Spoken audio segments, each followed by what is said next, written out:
Po sikur t'ju thoshim se në vitin 1876, një prift dhe profesor amerikan, i shkolluar në Harvard, do të shkruante se shqiptarët janë populli më i egër ndër racat e bardha të Evropës.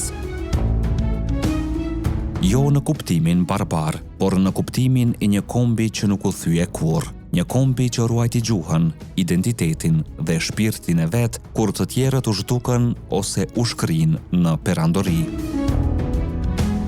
Në këtë video të histori epike do të zbërthejmë një tekst të rallë perëndimor, të harruar por jashtëzakonisht domethënës. Një tekst që flet për pellazgët, epirotët, maqedonasit dhe shqiptarët.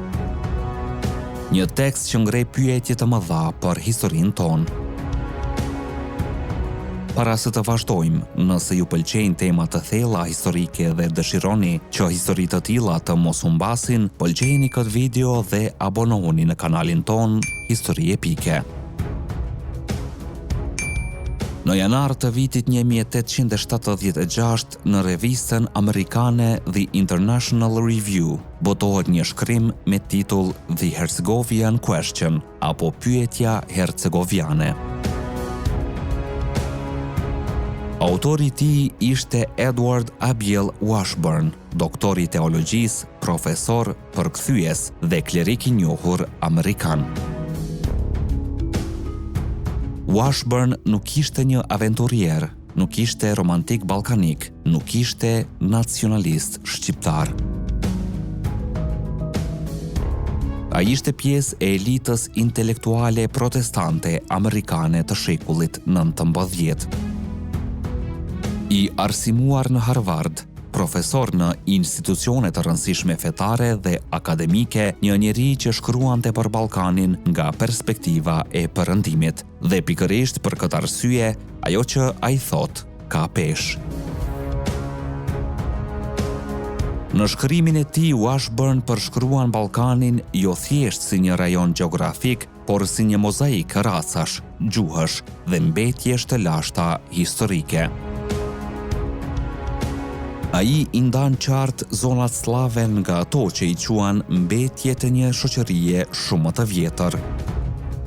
Një shoqëri që sipas tij kishte populluar Greqinë parahistorike, një shoqëri që u tërhoq përpara migrimeve helene, një shoqëri që ai e quan pellazgjike.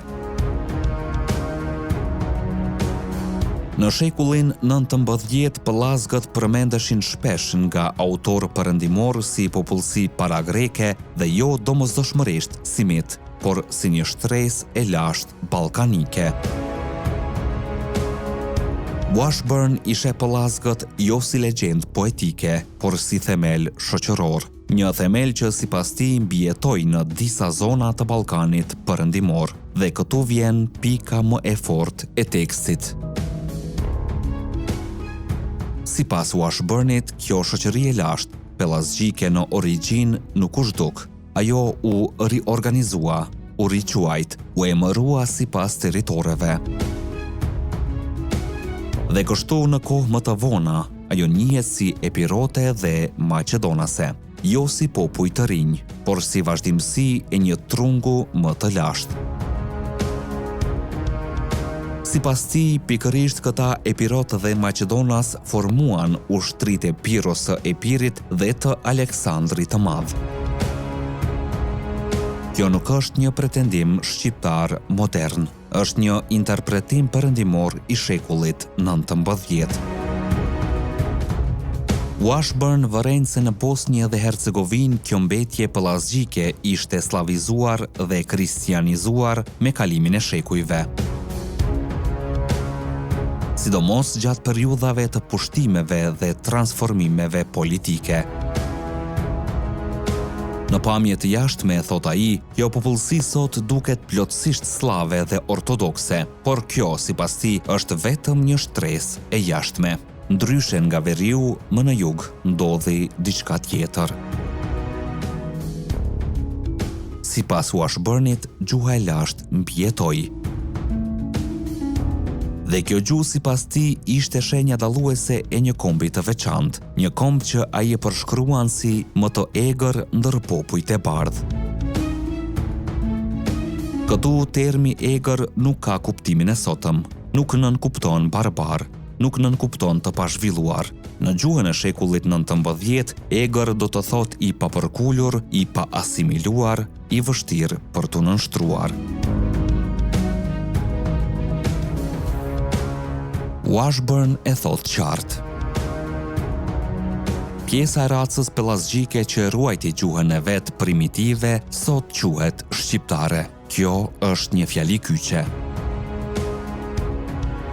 Ai nuk flet për gjak të pastër, nuk flet për mit superioriteti, ai flet për vazhdimsi gjuhësore dhe kulturore. Shqiptarët sipas tij janë ata që ruajtën këtë gjuhë dhe gjuha është boshti i identitetit.